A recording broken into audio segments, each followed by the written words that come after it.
श्री गणपति के चरणों में हम शीश झुकाते हैं, हाँ हम शीश झुकाते हैं। हम प्रथम पूजनीय श्री गणपति की कथा सुनाते हैं, हम गाथा गाते हैं।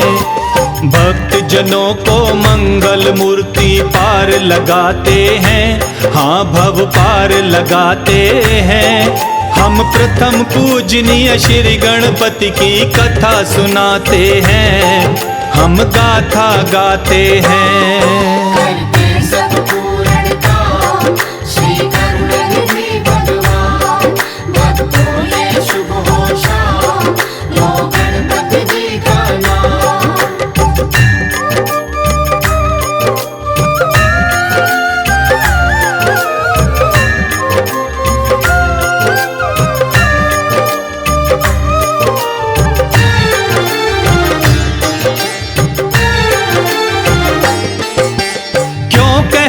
श्री गणपति जी को बल बुद्धि के प्रदाता है। ज्ञानी ध्यानी हर कोई श्री गणपति के गुण को गाता है।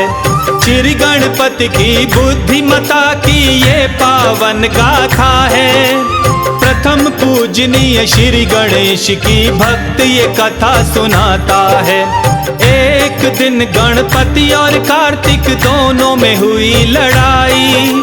श्रेष्ठ कौन है दोनों में भक्त जनों सुनो भाई। कौन बड़ा है बुद्धिमता में बात ये कौन बताएगा। ऐसी हुई लड़ाई उनमें इसे कौन सुलझाएगा।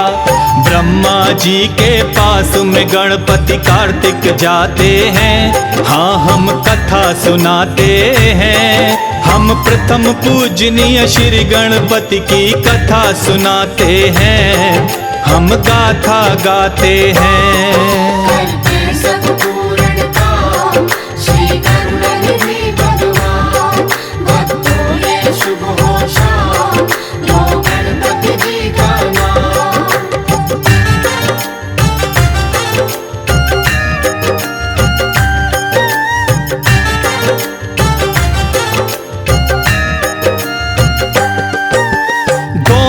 पहुँचे ब्रह्मलोक में ब्रह्मा जी के पास। किया प्रणाम दोनों चरणों में लेकर आए आस। कार्तिक बोले बड़ा हूँ भाई बुद्धि बड़ी भी मेरी। करो फैसला ब्रह्मा जी अब तनिक न लाओ देरी। बोले गणपति जो बड़ा बुद्धि में बड़ा वो होगा। करो फैसला ब्रह्मा जी ऐसा कभी नहीं होता। यही समस्या मेरी भी है इसका आप निदान करो। कौन बड़ा है बुद्धि में प्रभु इसका भी समाधान करो। तब विष्णु लोक का ब्रह्मा जी पता बताते हैं, हाँ हम गाथा गाते हैं। हम प्रथम पूजनीय श्री गणपति की कथा सुनाते हैं, हम गाथा गाते हैं। करते सब पूर्ण काम श्री गणपति भगवान, भक्तों ये शुभ हो शाम लो गणपति जी का नाम।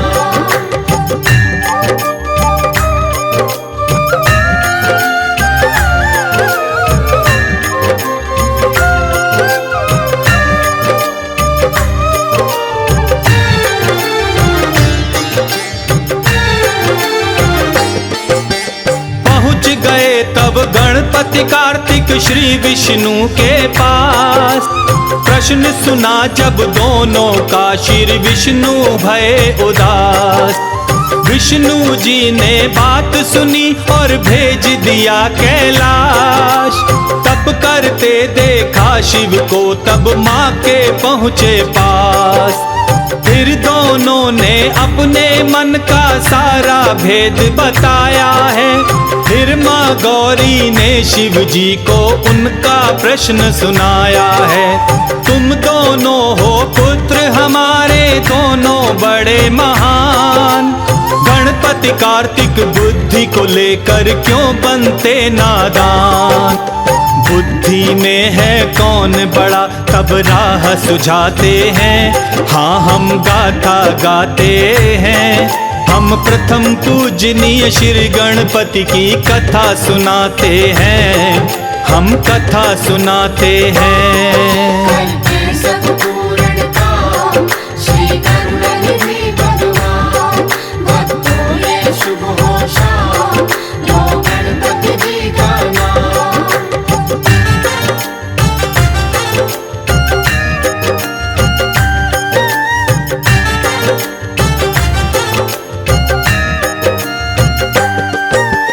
कर ब्रह्मांड की परिक्रमा जो पहले आएगा, सबसे बड़ा बुद्धिमता वो ही कहलाएगा।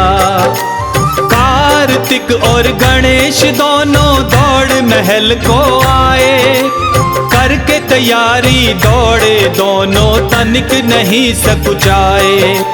कार्तिक मोर सवारी गणपति मूषक हुए असवार। मोर और मूषक का मुकाबला जानता ये संसार। भरी उड़ान कार्तिक ने परिक्रमा करने चल दिए। मूषक बैठे श्री गणपति जी देखते रह गए।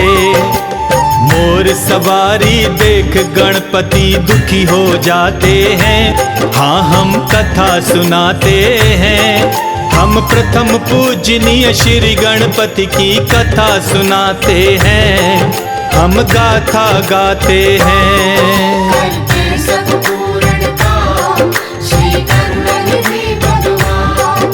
भक्तों ये शुभ हो शाम लो गणपति जी का नाम।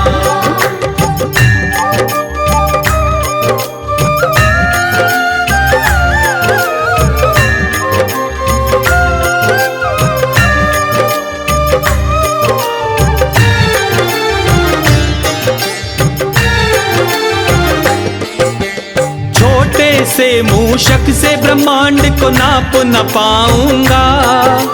मात पिता की परिक्रमा में साथ लगाऊंगा। मात पिता से बढ़कर जग में दूजा कोई नहीं। मात पिता से बड़ा पूजनीय भक्तों और नहीं। तब शिव पार्वती की परिक्रमा साथ लगाई है। सब आशीषें मात पिता से गणपति पाई हैं। बल और बुद्धि में गणपति सा नहीं है कोई महान। प्रथम पूजनीय हो गणपति जी दिया है ये वरदान। श्री गणपति जी के चरणों में शीश झुकाते हैं, चरणों की धूल लगाते हैं। हम प्रथम पूजनीय श्री गणपति की कथा सुनाते हैं, हम गाथा गाते हैं।